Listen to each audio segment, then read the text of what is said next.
నమస్తే. ఇన్నాళ్ళు నన్ను సపోర్ట్ చేస్తూ, ఎంకరేజ్ చేస్తూ మీ ప్రేమని నాకు అందిస్తున్న ప్రతి ఒక్కరికి కృతజ్ఞతలు.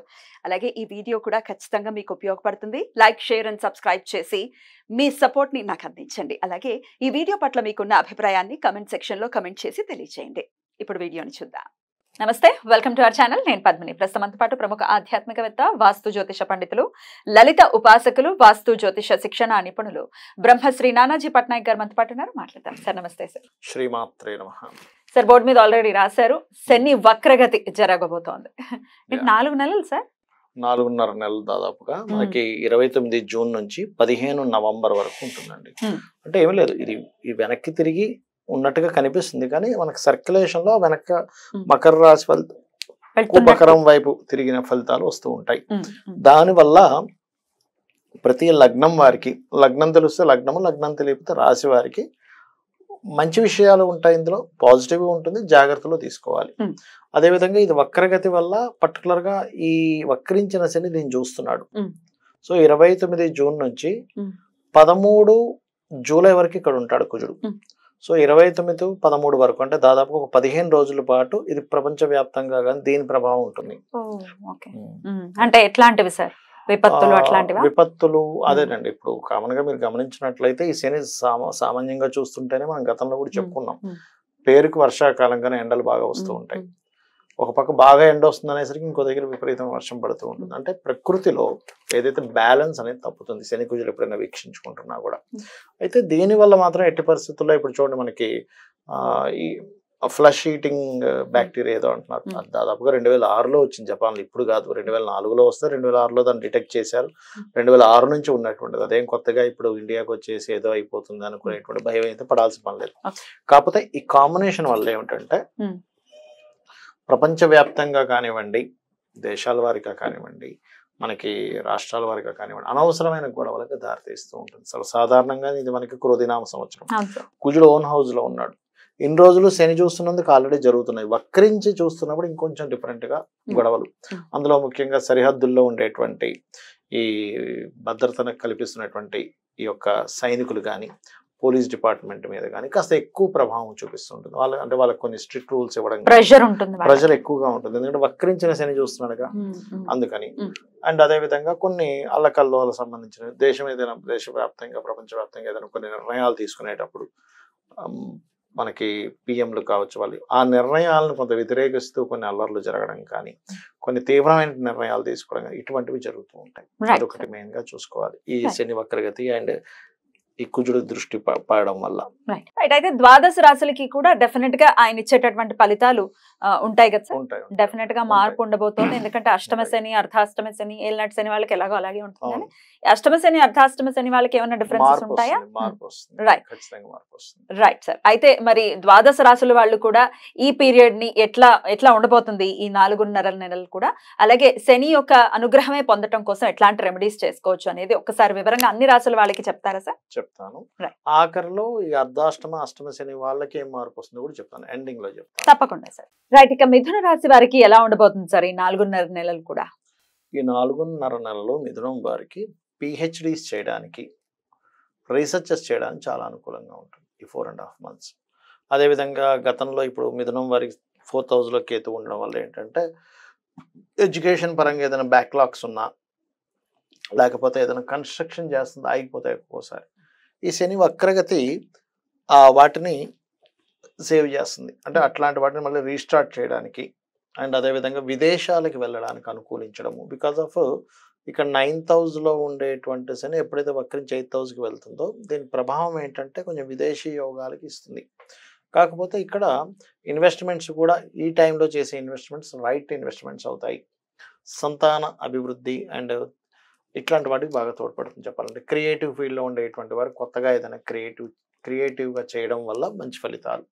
బికాస్ ఆఫ్ ఇక్కడ మనం లగ్నాన్ని కూడా పరిశీలించుకున్నట్లయితే, అంటే శని వక్రించున్నప్పుడు ఏ గ్రహాలు ఎక్కడ ఉన్నాయి ఆ ఫలితం ఇస్తుంది అది. అయితే మరి వీళ్ళు జాగ్రత్త ఏం తీసుకోవాలి అంటే, పొరపాటును కూడా అగ్రిమెంట్స్, కాంట్రాక్ట్స్, మనీ ఇచ్చిపుచ్చుకునే విషయాల్లో చాలా కేర్గా ఉండాలి. ఒకటి అవాయిడ్ చేస్తే మంచిది, అవాయిడ్ చేస్తే చాలా మంచిది. తప్పనిసరి తప్పదు ఇంట్లో వాళ్ళకి అనుకుంటే that is different case. And అలాగే అనవసరమైన గొడవలు జోలికి వెళ్ళకూడదు ఈ టైంలో, శని వక్రగతి టైంలో. అలాగే వివాహం విషయంలోని ఉద్యోగ సంబంధించిన విషయాల్లోని తొందరపాటు నిర్ణయాలు పనికిరావు ఇక్కడ. ఎందుకంటే ఇక్కడ మీరు గమనించినట్లయితే శుక్రుడు అస్తంగత్వంలో ఉన్నప్పుడు శని వక్రగతి జరుగుతుంది. శుక్రుడు సహజంగానే వివాహానికి కారకుడు, న్యాచురల్ గా వివాహానికి కారకుడు. ఆయన కంబస్ట్ లో ఉన్నప్పుడు జరిగే వక్రగతి దాని మీద కూడా ప్రభావం చూపిస్తూ ఉంటుంది అన్నమాట. సో అందుకని ఆ యొక్క విషయాలు జాగ్రత్తగా ఉండాలి. కాకపోతే వీళ్ళకి దశమ స్థానంలో రాహు సంచారం జరుగుతున్నందుకు విదేశాల్లో ఉద్యోగం చేద్దాము, విదేశాలకు వెళ్ళి అక్కడ ఏదైనా బిజినెస్ చేద్దాం అనుకునేటువంటి వారికి అనుకూలంగా ఉంటుంది, దానికేం ప్రాబ్లం లేదు. కాకపోతే ఏంటంటే ఇక్కడ ఈ ముఖ్యంగా ఈ అప్పుల ద్వారా అనవసరమైన గొడవలు మాత్రం ఈ కుజుడు మారే వరకు దాని ప్రభావం ఎక్కువగా ఉంటుంది. అంటే ఆల్మోస్ట్ ఈ యొక్క జూలై 13 వరకు, ఇది ఉండేది 4.5 నెలలు ఈ వక్రగతి, కానీ జూలై 13 వరకు అప్పుల మూలంగా గొడవలు ఎక్కువ ఇస్తుంటుంది. కాబట్టి ఆ టైం వరకు కొంచెం జాగ్రత్తగా ఉండాలి. ఈ గురువుతో ఎప్పుడైతే మీట్ అయ్యాడో అప్పుడు మళ్ళీ ఆ ప్రాబ్లం అనేది ఉండదు అంత ఎక్కువగా. ఆర్థికంగా ఎలా ఉంటుంది సార్? వీళ్ళకి ఆర్థికమైన విషయాల్లో పర్టికులర్ గా శనివారాలు ఎటువంటి నిర్ణయం తీసుకోవద్దు. శని వక్రగతి ఉంది కాబట్టి ఇప్పుడు చూడండి, ఆర్థికమైనటువంటి విషయాలు కొన్ని నిర్ణయాలు తీసుకుంటాం. సాటర్డేస్ అవాయిడ్ చేస్తే పర్లేదు.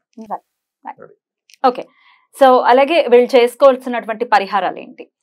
వీళ్ళు చేయవలసినటువంటి పరిహారాలు గనక చూసుకున్నట్లయితే లలితా సహస్రనామాల్లో భానుమండల మధ్యస్థ భైరవి భగమాలిని నమః అనే నామస్మరణ బ్రహ్మాండంగా పనిచేస్తుంది.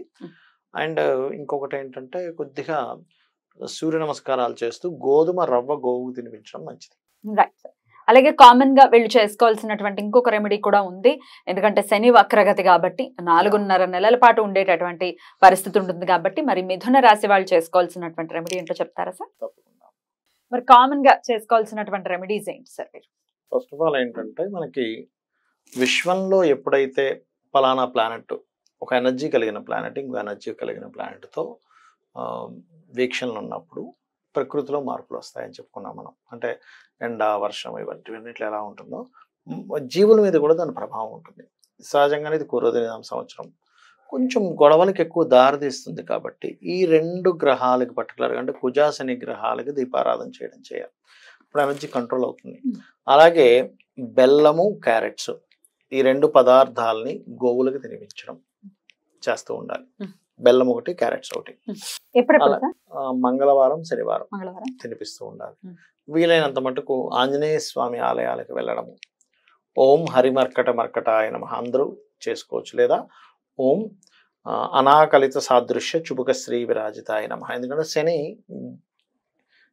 వక్రించాడు కదా, అంటే ఈ లాభము కర్మ కనెక్ట్ అయ్యాయి. లాభము కర్మ శనికి సంబంధించిన మంత్రాల్లో అంటే శని అనుగ్రహం కలగాలనుకునేటువంటి దాంట్లో అమ్మవారి మంత్రాల్లో ఇది బ్రహ్మాండంగా పనిచేస్తుంది. ఓం అనాకలిత సాదృశ్య చుబుక శ్రీ విరాజితాయ నమః.